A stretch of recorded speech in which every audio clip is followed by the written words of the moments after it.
ఓం నమస్తే. నేను doctor Venkata Chaganti, president, university of applied Vedic sciences.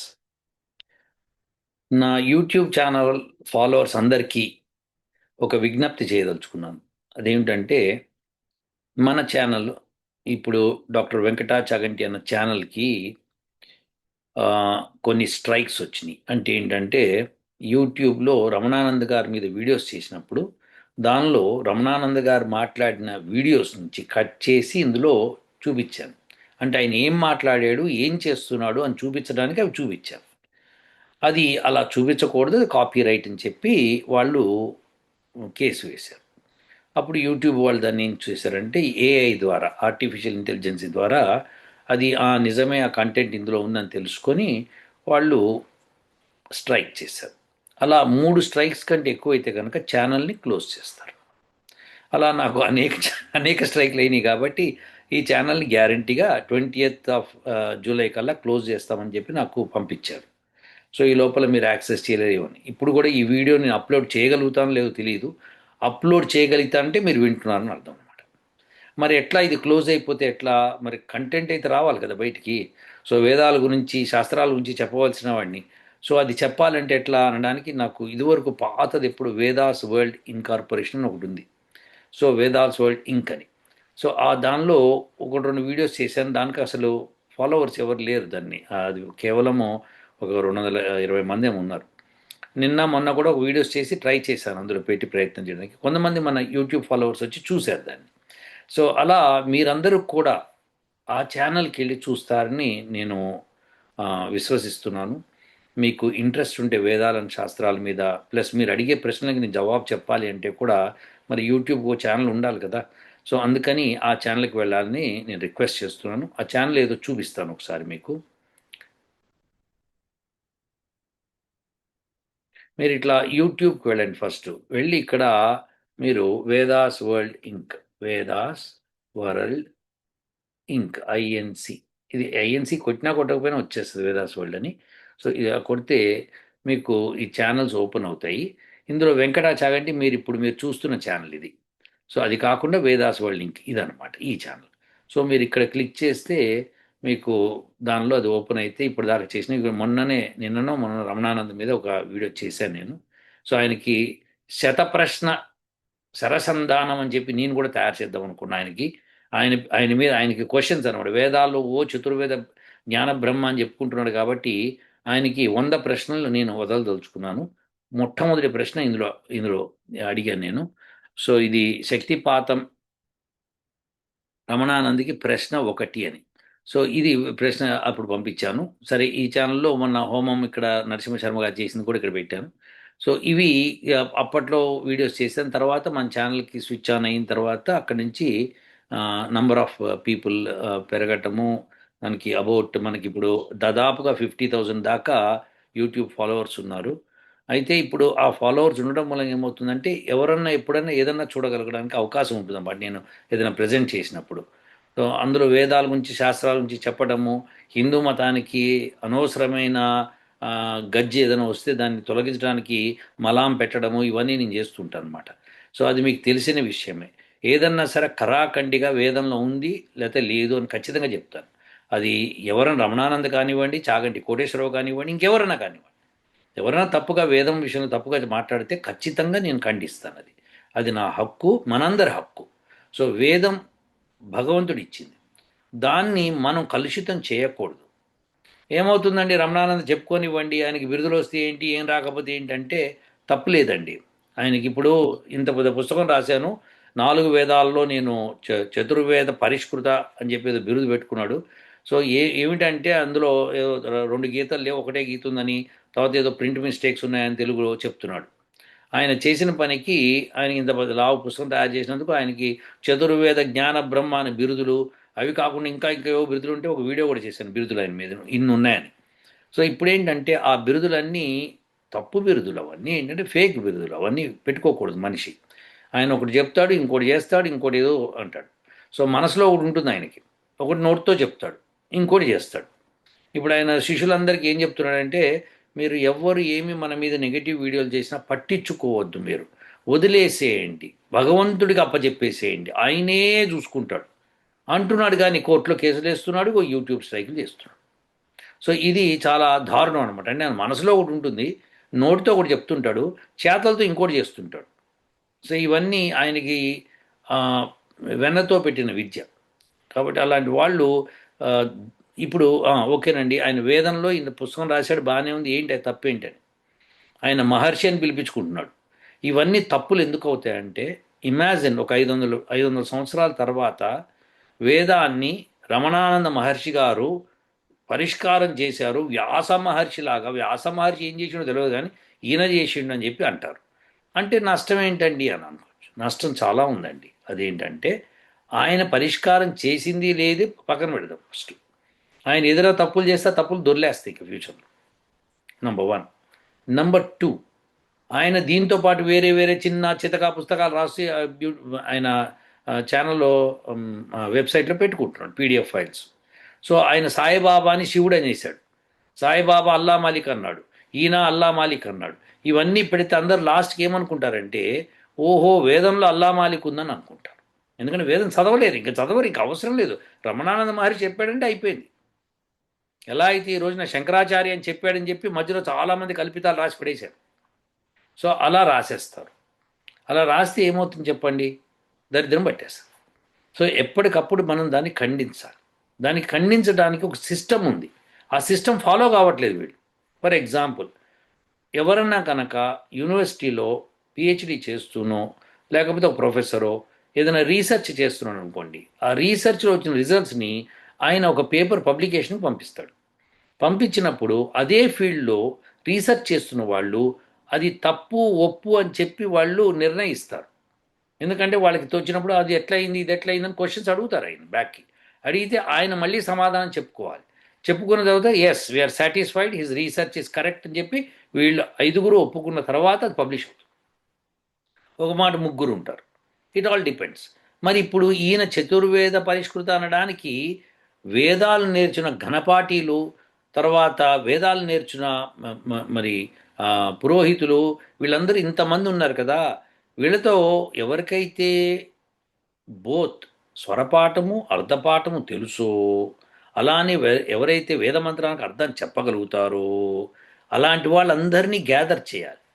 చేసి ఈయన పరీక్ష పెట్టుకోవాలి తనకి తాను, నేను ఇలా చేశాను వేదం గురించి. ఎందుకంటే వేదం గురించి చేస్తున్నాం కదా, ఇది నీ సొంత పని కాదు, ఇది వేదం పని. సో ఇది ఇలా చేశాను. ఆయన ఎవరో 4 సన్నాసులను తెచ్చి కూర్చోబెట్టి చేయించేసి వాళ్ళందరూ సర్టిఫికేట్ ఇచ్చి పంపించేశారట. అలా కుదరదండి రమణానంద్ గారు, అలా కుదరదు. అది తప్పది పద్ధతి. ఓకే, దానికి పబ్లిక్ మీటింగ్ ఉండాలి, పబ్లిక్ హియరింగ్ ఉండాలి. సో ఇది నెసెసిటీ అన్నమాట. సో ఎందుకంటే ఇంత పెద్ద లావు పుస్తకం చదివితే చదవడానికి ఎవరికి టైం ఉండదు. కాబట్టి అయిపోయింది అయిపోయింది గోల గోల అయిపోతారు. అలా కాదు, చేయవలసింది ఏంటంటే నేను ఇది చేశాను ఇది చేశాను పాయింట్ వైజ్ రాసి పెట్టాలి. ఏ పేజీలో ఏది ఉందో రాయాలి. అప్పుడు వీళ్ళు వెళ్ళి కొన్ని వెరిఫై చేసుకుంటారు, మచ్చుకు కొన్ని వెరిఫై చేసుకొని నువ్వు చేసింది కరెక్ట్ అయ్యా, నువ్వు చాలా బాగా కరెక్ట్ చేసావని చెప్తారు. అది పరిష్కృత అనుకుంటే.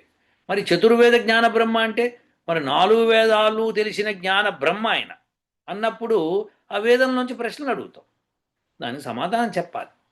అప్పుడు కానీ ఆ బిరుదు ఇవ్వకూడదు. మరి ఆయనకు ఆయనే పెట్టేసుకున్నాడా, మరి వేరే వాళ్ళు ఇచ్చారా అని అడిగితే మసన చెన్నప్ప గారు నాకేం తెలియదు, ఆయనే బిరుదులు ఇచ్చుకుని నన్ను చదవమన్నా నేను చదివానని చెప్పి ఎవరికో ఆయన కాల్ చేస్తే ఆ విషయం చెప్తున్నాడు. సో ఈ విధంగా చూస్తే ఇప్పుడు ఇలాంటి వాళ్ళు తయారయ్యారు అనుకోండి, రేపొద్దున ఇంకో అతను వస్తాడు, వచ్చి ఉపనిషత్ పరిష్కృత అంటాడు అనమాట. వేద ఉపనిషత్ పరిష్కృత అంటాడు, వేద ఉపనిషత్ దర్శనాల పరిష్కృత అంటాడు, వేద బ్రాహ్మణ పరిష్కృత అంటాడు. ఇలా ఏంటేంటో తయారవుతారు, గందరగోళం తయారయ్యి వేదం చదవకుండా తయారు చేస్తారు. వేదం చదవకపోతే ఏమవుతుందండి, నష్టం ఏంటి మనకి అంటారు. వేదం చదవకపోతే చాలా నష్టం జరుగుతుందండి, ఖచ్చితంగా నష్టం జరుగుతుంది. సో వేదమే మనకి అల్టిమేట్ నాలెడ్జ్ ఇస్తుందన్నమాట. వేదమే మనకి పరమ సుఖానికి భద్రానికి, అది మోక్షానికి సాధన. అలాంటి వేదనం కాకపోతే మనం అనవసరంగా బాధలు పడుతూ కూర్చుంటాం. అంతేకాదండి, ఏదైనా ప్రాబ్లం వచ్చింది వరల్డ్కి, ఆ ప్రాబ్లం సొల్యూషన్ వేదంలో దొరుకుతుంది. ఇప్పుడు నేను చెప్తున్నా కదా, పొల్యూషన్కి సొల్యూషన్ వేదమే చెప్పింది, యజ్ఞం అని చెప్పి. అది నేను గొంతెత్తి పాడుతున్నా, ఎవరెందుకు వింటలేదు? ఇగో రమణానంద లాంటి వాళ్ళు వందల తయారై ఇష్టం వచ్చినట్టు గలీజ్ గలీజ్ చేసి పెట్టేశారు. అన్ని సాహిత్యాలు గలీజ్ చేసేసారు.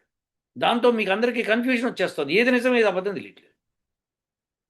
ఎస్, ఇలాంటి పరిస్థితుల్లో మనం దీన్ని ఖండించవలసిన బాధ్యత, దానికి మనం ఎదురొడ్డి పోరాడవలసిన బాధ్యత మనందరి మీద ఉంది. ఒకవేళ ఈ ఛానల్ కనుక 20వ తారీఖు తర్వాత మూసేస్తే అప్పుడు మీరందరూ కూడా ఆ ఛానల్కి వెళ్ళాలని, వేదాస్ వరల్డ్ అని చెప్పి మీరు యూట్యూబ్లో కొడితే ఆ సెర్చ్లో వస్తుంది. నా పేరు 2 సార్లు వస్తుంది కాబట్టి మీరు ఆ వేదాస్ వరల్డ్ చూసుకోండి. అది తక్కువ మెంబర్స్, 220 మెంబర్సే ఉన్నారు దాంట్లో. సో దానిలోకి వెళ్ళి మీరు నా వీడియోస్ చూడొచ్చు. నేను రోజు ఒక వీడియో పెడతాను దానికి. సరే, రోజు కాకపోతే ఎప్పుడైతే అప్పుడు ఒక వీడియో పెడతాను. సో ఈ ఈ ఈ శతప్రశ్న సరసంధానం అనేది ఆయన రాశాడు అంటున్నాడు కదా. ఇప్పుడు నేను శతప్రశ్న సరసంధానం నిజంగా నేను చేస్తున్నా. ఒక ప్రశ్న ఆల్రెడీ అడిగారు, ఆ ప్రశ్నకు సమాధానం ఆయన ఇవ్వాలి. ఆయన ఇవ్వాలంటే ఆయన దగ్గర చేరాలంటే మీరందరూ చూడాలి, చూసి ఆయన దగ్గర చేర్చాలి. ఎప్పుడైతే ఎక్కువ మంది చూస్తారో అప్పుడే హిందూ ధర్మం నిలుస్తుంది, లేకపోతే ఎక్కడి నుంచి నిలుస్తుంది? నిలవదు కదా. ఎక్కువ మంది చూసి మీలో మీరు డిస్కస్ చేసుకొని మీరు ఇది కాదేమో అదేమో అని అనుకున్నప్పుడు మీకు ఒక క్లారిటీ వస్తుంది. ఎందుకంటే మన హిందువులు అందరూ గుడికి వెళ్తారు, వెళ్ళి అక్కడ కొబ్బరికాయ కొట్టేసి ఏమంటే అర్చన చేయించండి అని చెప్పి ఏదో టెంకాయ పూలు ఇచ్చేసేసి ఓ 4 రూపాయలు అందులో పెట్టేసి పళ్ళెంలో పెట్టేసేసి గుళ్ళో పూజారి కాస్త అర్చన కార్యక్రమం చేసేసి వీళ్ళకి తీర్థం ఇచ్చేసి ప్రసాదం ఇచ్చేసి వాళ్ళని కాసేపు అక్కడ కూర్చొని గుళ్ళో హాయిగా మాట్లాడుకుని వెళ్ళిపోతారు. వాళ్ళకి ఇంక ఈ ధర్మం గురించి ఇంత కూడా తెలియదు, ధర్మం గురించి అస్సలు తెలియదు. పోనీ ఆ పూజారి పాపం ఆయన ఏదైనా చెప్పదలుచుకుంటే వీళ్ళని తెలుసులే మాకు తెలుసులే అంటారు. ఇది విషయం. ఎందుకంటే పూజారులందరూ కూడా ఎవరైతే నీతిగా చెప్పవలసింది పోయి వాళ్ళు ఇష్టం వచ్చినట్టు కలిపి చెప్తున్నారు. దాంతో వీళ్ళకి కన్ఫ్యూజన్ ఎక్కువ ఏర్పడుతుంది. అలా కాకుండా వేదం చదివిన వాళ్ళ ద్వారా తెలుసుకోవడం ముఖ్యం అన్నమాట. అప్పుడు మీకేమవుతుందో క్లారిటీ వస్తుంది. ఏ విషయమైనా సరే, ఏ విషయమైనా సరే వేదమే చెప్పాలి, అలా చెప్తుంది వేదం. కాబట్టి మనం వేదము మన యొక్క ఉద్గ్రంథం, ఆ వేదంలోనే సర్వము ఉన్నాయి. ఎవరో భగవద్గీత మనకి చాలండి, మనకు గ్రంథం చాలని ఎవడో అన్నాడు అంటే అప్పుడు తిట్టాను పట్టుకొని. భగవద్గీత కావాలి, కానీ చాలు అనడం చాలా తప్పదు, చాలా తప్పదు. అలానే ఒకడు ఉపనిషత్తులు చదివితే చాలడు, ఇది కాదండి అని చెప్పి మొన్ననే నేను ఒక మైనంపాటి ఏదో అడిగితే నేను చెప్పాను, బాబు ఉపనిషత్తులు అలా లేదు, ఉపనిషత్తులు ఇలా ఉంది. వేదం ఫస్ట్ చదువు, పరమాత్ముడు తెలుస్తాడు, ఆ తర్వాత ఇంకే శాస్త్రాలు చదవక్కర్లేదని చెప్పుంది. అది వదిలేసేసి ఏ శాస్త్రాలు చదవక్కర్లేదు ఆత్మసాక్షాత్కారం అని చెప్తున్నాడు. సో ఇలా మైనంపాటి కానీ లేకపోతే ఈయన కానీ రమణానంద్ కానీ ఏదో శక్తిపాతం చేసి చెప్తున్నాడు. ఇవన్నీ కష్టం అండి, ఇవన్నీ తప్పండి ఇవి.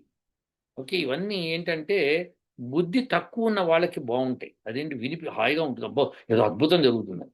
అలా కాదు, బుద్ధి పెంచుకుంటే కానీ మోక్షం రాదు, బుద్ధి పెంచుకుంటే కానీ ఆత్మ సాక్షాత్కారం కాదు. లేదా కాదండి, ఇది గుర్తుపెట్టేసుకోండి.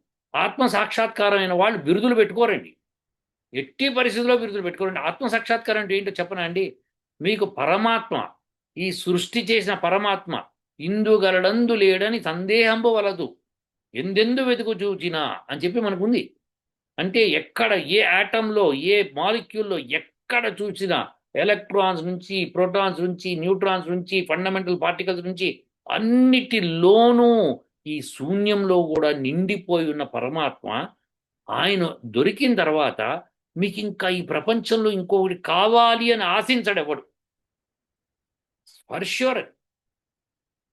ఇమాజిన్ చేయండి, ఇప్పుడు టెస్లా అధినేత ఉన్నాడు, $1 ట్రిలియన్ కంపెనీ, $1 ట్రిలియన్ అధినేత, ప్రపంచంలో కుబేరుడు.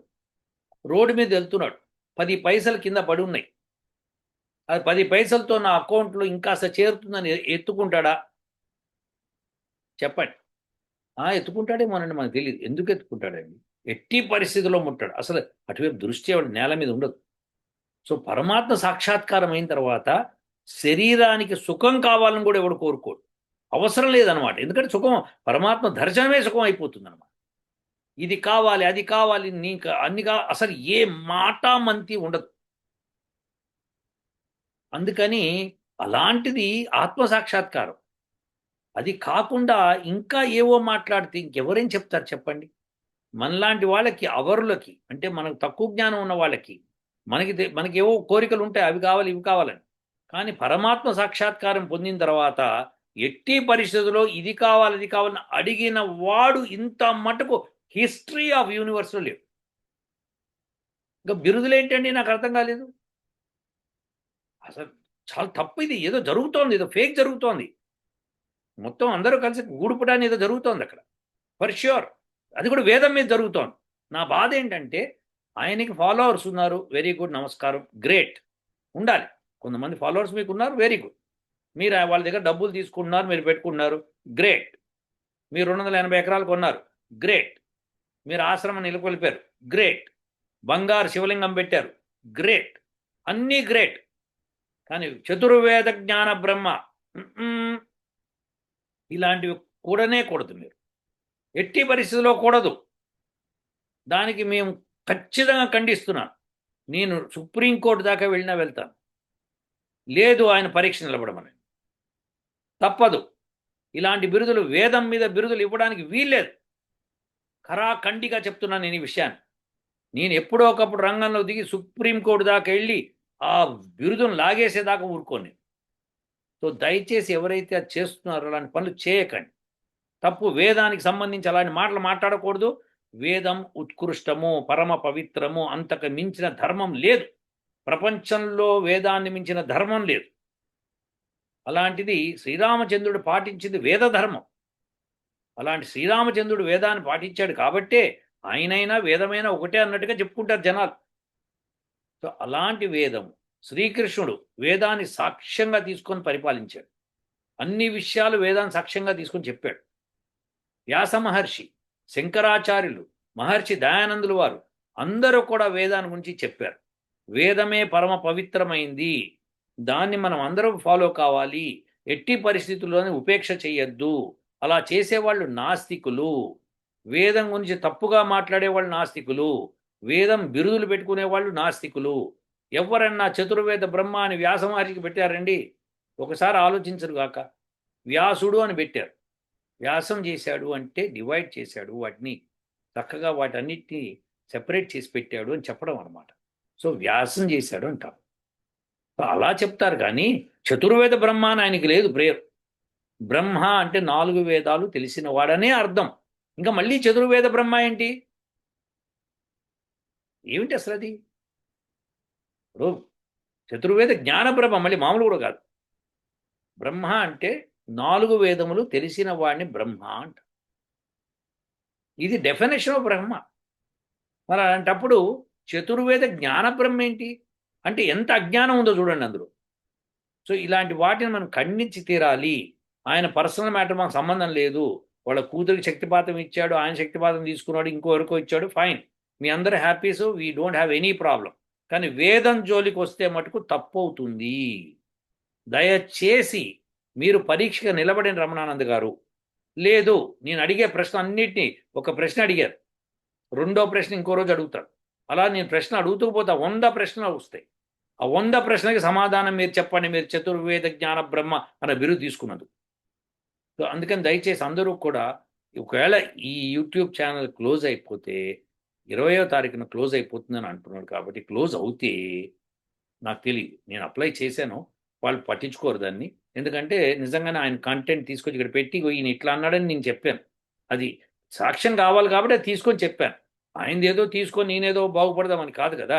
సో అందుకని ఆ మ్యాటర్ ఇలా ఉంది, ఈ మ్యాటర్ ఇలా అన్నాడు అన్నదాన్ని చెప్పి తీరాలి. అందుకని పెట్టాను. లేదనుకోండి ఆయన ఏమన్నాడో మాకు తెలియదని మీరు అంటారు. అప్పుడు మీరు ఆ వీడియో పోయి చూడండి అంటారు.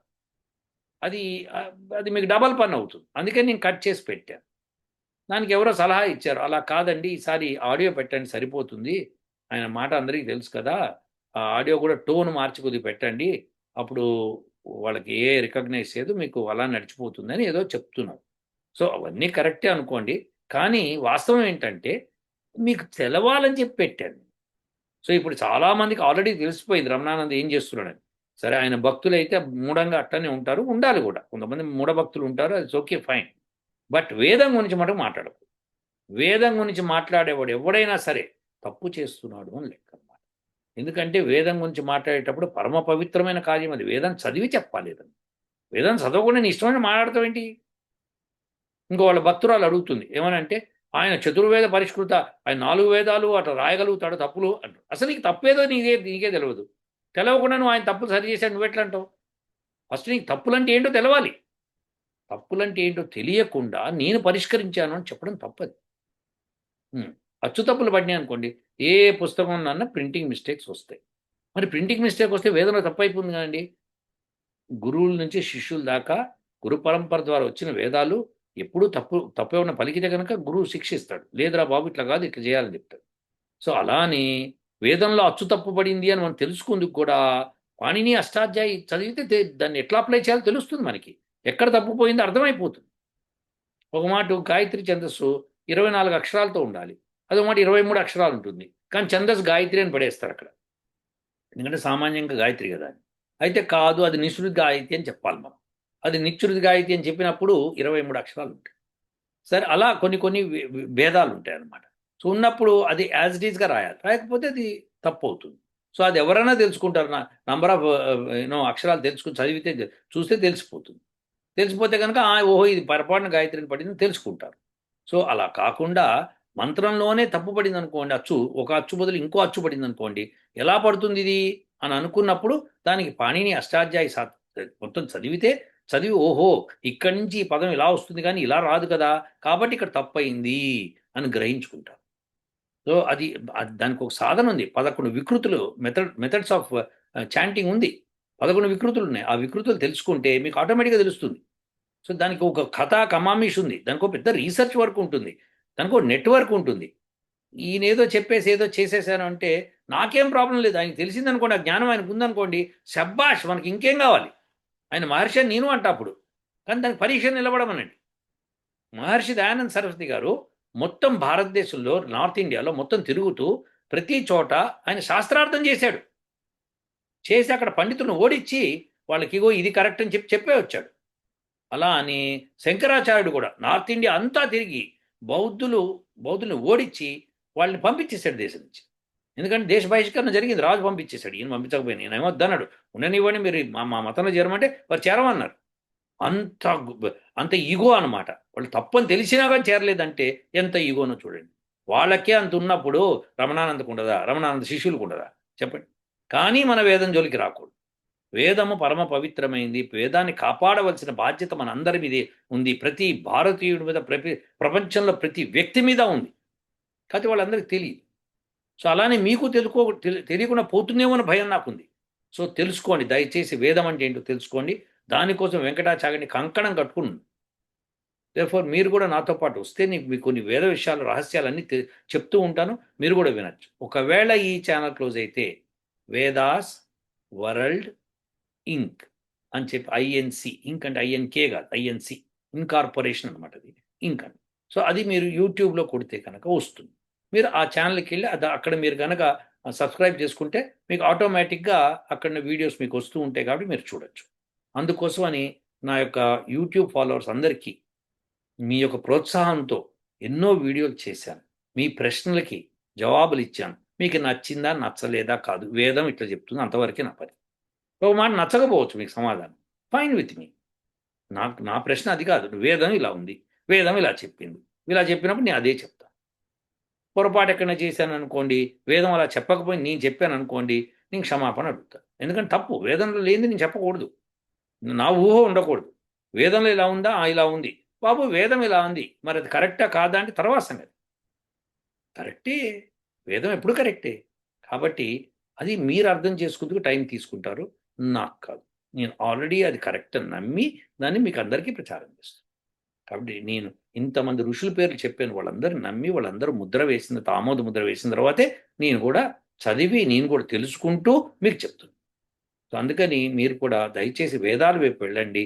వేదాలు నేను చదవలేను సార్, అంతంత బణ పుస్తకాలు ఎవడు చదువుతాడు? ఇన్ని పుస్తకాలు మీ వెనకాలున్నాయి. అవన్నీ చదవాలంటే మా తాతలు దిగి వస్తారంటే అవన్నీ చదవక్కర్లేదు. అవన్నీ చదవక్కర్లేదు. పాణిని రాసిన శిక్ష, అష్టాధ్యాయి ఆ 2 నేర్చుకొని, నిరుక్తం కొద్దిగా నేర్చుకుంటే కొంత మటుకు మీకు వేదం బాగా వంట పడుతుంది. అది నేర్చుకోవడం అంటే ఏదో మెమరైజ్ చేయక్కర్లేదు. అసలంటివి ఏంటో తెలుసుకోండి. వ్యాకరణ సూత్రాలు తెలుసుకోండి. కఠినంగా ఉంటాయి డెఫినిట్‌గా. కానీ ప్రయత్నం చేస్తే ఎప్పుడో ఒకప్పుడు మీరు సక్సెస్‌ఫుల్ అవుతారు. నాకు అక్కర్లేదు అన్నారంటే చాలా ప్రమాదం అది. ఎందుకంటే మళ్ళీ జన్మలు తీసుకుంటూ పోతారు. ఆ జన్మలు తీసుకుంటూ పోయి నరకయాతన పట్టడం తప్పితే ఇంకోటి ఉండదు. సో, మనం సుఖం పొందాలి అంటే, భద్రం కావాలి అంటే, మోక్షం కావాలి అంటే వేదం తెలుసుకోవాల్సిందే. వేదమే మనకి ఇంకా దిక్కు. ఇంకే దిక్కు లేదు. అదండి. అందుకని మీరు ఈ ఛానల్ ఒకవేళ క్లోజ్ అయితే దయచేసి అక్కడికొచ్చి మీరు అక్కడ కూడా సబ్స్క్రైబ్ చేసుకొని, అక్కడ కూడా మీరు వీడియోలు చూడొచ్చు, మీరు ప్రశ్నలు కూడా అడగొచ్చు. ఉంటానండి. క్లోజ్ అవ్వదు అనుకుందాం ఇది. ఒకవేళ ఇదే అని చెప్తాను. ఉంటాను. ఓహ్!